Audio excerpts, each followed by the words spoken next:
Stake মারবো।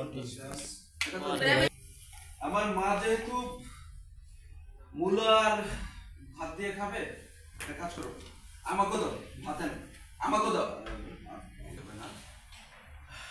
Right, তাহলে আমার মা কিভাবে ভাত আর এসে মূলা এটা দিয়ে খাবে?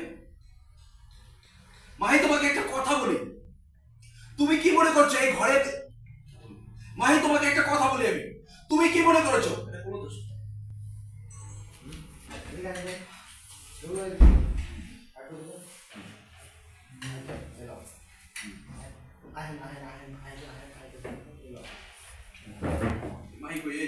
মাহি, তুমি কি ভাবছো আমি এই ঘরের ভিতরে থাকি না, এই জন্য আমি সবকিছু বাসার ভিতরে? মাহি, তুমি কি ভাবছো আমি এই বাসার ভিতরে থাকি না, এই জন্য কি বাসার কোনো খোঁজ খবর রাখি না? যেটা আমি ফিট করে রেখেছি, আর সেটা সর্বক্ষণ আমি দেখতে পারি মোবাইলের মাধ্যমে, যেটার মাধ্যমে আমি দেখেছি তুমি জোর করতেছিলে আমার মাকে মূলা এবং সত্যি। বুঝতে পারছি ডিভোর্স তো আর মুখের কথা না, যে মুখে বলে দিলাম আর হয়ে গেল।